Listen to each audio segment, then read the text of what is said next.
நம் கவலைகளை விண்ணக தந்தையிடம் தெரியப்படுத்துவோம். Praise the Lord. நமக்காக கவலைப்படுகின்ற ஒரு விண்ணக தந்தை இருக்கிறார் என்பதை அறிந்தால் மட்டும் போதாது, நம் கவலைகளை அவருக்கு தெரியப்படுத்த வேண்டும்.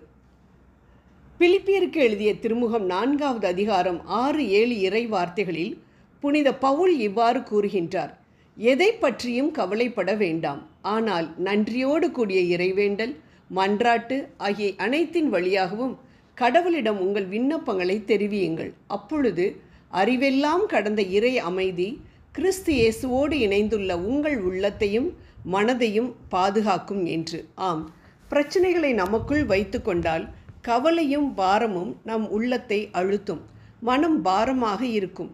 ஆகையால் அவற்றை வெளியில் யாரிடமாவது சொல்லி அந்த பாரத்தை நாம் இறக்க வேண்டும். நிச்சயம் அவற்றை நமக்கு உதவி செய்ய இயலாத மனிதர்களிடம் சொல்ல முடியாது. ஏனெனில் அநேக நேரங்களில் அது பிரச்சனையில்தான் போய் முடியும். நம் துயரத்தை மிகைப்படுத்தி பிறரிடம் சொல்லி நம்மை வேதனைப்படுத்துவதுதான் அதன் விளைவாய் இருக்கும். ஆனால் என் மகன் என்னிடம் வரமாட்டானா என்று நமக்காக ஏங்கிக் கொண்டிருக்கக்கூடிய நம் பரம தகப்பனிடம் சொன்னால் நமக்கு கிடைப்பது தெய்வீக அமைதி. ஏற்ற நேரத்தில்தான் நம் கேள்விகளுக்கு அவர் பதிலை கொடுப்பார் என்றாலும் அதுவரைக்கும் அந்த கவலைகளிலிருந்து நமக்கு விடுதலை கொடுப்பார். உள்ளத்தில் தேவ அமைதி கிடைக்கச் செய்வார். இது நிச்சயம். என் பிரச்சனை என்ன என்பது ஆண்டவருக்கு தெரியாதா? அவர்தான் என் தகப்பனாச்சே, ஏன் அவருக்கு நான் தெரியப்படுத்த வேண்டும் என்று நீங்கள் கேட்கலாம். ஆனால் உனக்கு என்ன வேண்டும் என பார்வையற்ற பர்த்திமேயுவை மார்க் 10:51 இயேசு ஏன் கேட்க வேண்டும்? அவனது பிரச்சனை தான் அவருக்கு தெரியுமே. பின் ஏன் அவர் அந்த கேள்வியை கேட்கிறார்? ஏனென்றால் அவனது விசுவாசம், நம்பிக்கை வார்த்தைகளாய் வெளியில் வர வேண்டும் என்பதற்காகத்தான். அவனுடைய விசுவாசம் ஆளப்பட வேண்டும் என்பதற்காகத்தான். மழையை பார்த்து கடலிலே விழு என்று நினைத்தால் அது நடக்காது. மாறாக கடலிலே விழு என்று சொன்னால்தான் நடக்கும். ஆம், மார்க் 11:22 இயேசு இவ்வாறு சொல்வதை நாம் கேட்கின்றோம். உறுதியாக உங்களுக்கு சொல்லுகிறேன், எவராவது இந்த மலையை பார்த்து பெயர்ந்து கடலிலே விழு என தம் உள்ளத்தில் ஐயம் எதுவும் இன்றி நம்பிக்கையுடன் கூறினால் அவர் சொன்னவாறே நடக்கும் என்று ஆண்டவர் சொல்வதாக நாம் இங்கு பார்க்கின்றோம்.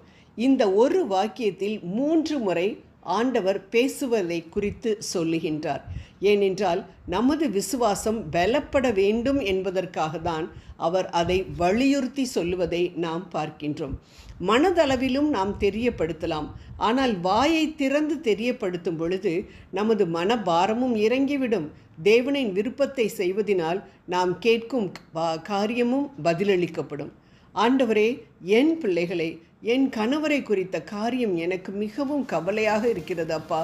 உம்மை தவிர வேறு யாரிடம் நான் சொல்லுவேன்? நீரே இந்த பிரச்சனைகளுக்கு வழியை காட்டும் என்று அவரிடம் சரணாகதி ஆகிவிட்டால் அதற்கு அவர் நிச்சயம் பதிலளிப்பார். ஏனென்றால் தன்னை நம்பியவர்களை ஒரு காலம் அவர் கைவிடுவதில்லை. நமது பிரச்சனை நம்பிக்கையோடு நாம் கேட்காததுதான். ஆகவே எல்லாவற்றையும் குறித்து ஜெபத்தில் விண்ணக தந்தையாகிய நம் ஆண்டவரிடம் தெரியப்படுத்துவோம்.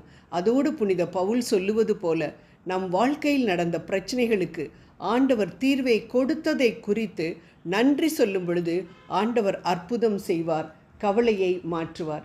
இதை உணராத பலர் தங்களுக்குள்ளேயே அழுது கொண்டிருக்கிறார்கள். தங்கள் கவலைகளை தங்கள் உள்ளத்திலே வைத்து கண்ணீர் விட்டு கொண்டிருக்கிறார்கள். எனக்கு யார் இருக்கிறார்கள்? என் வாழ்க்கை ஏன் இப்படி ஆகிவிட்டது? இனி சாகும் வரை எனக்கு இந்த வாழ்க்கை தானா? ஆண்டவரே, நான் என்ன பாவம் செய்தேன் என தங்களுக்குள்ளேயே புலம்பிக் கொண்டிருக்கிறார்கள். இதனால் என்ன பயன்? ஆகவே நாம் ஆண்டவரை நோக்கி பார்ப்போம். புலம்பிக் கொண்டிருக்கும் நிலையை விட்டுவிட்டு வெளியே வந்து ஆண்டவரை நோக்கி பார்ப்போம். ஏனென்றால் ஆண்டவர் ஏசாயா 53:3 சொல்லியுள்ளபடி வேதனை அனுபவித்தவர். வேதனை அனுபவித்த அவருக்கு நம் வேதனை புரியும். ஆகவே அவரிடம் நம் கவலைகளை சொல்லும் பொழுது நம் கவலைகளை மாற்றி நம்மை சந்தோஷப்படுத்த வல்லவராக இருக்கின்றார். ஆமென்.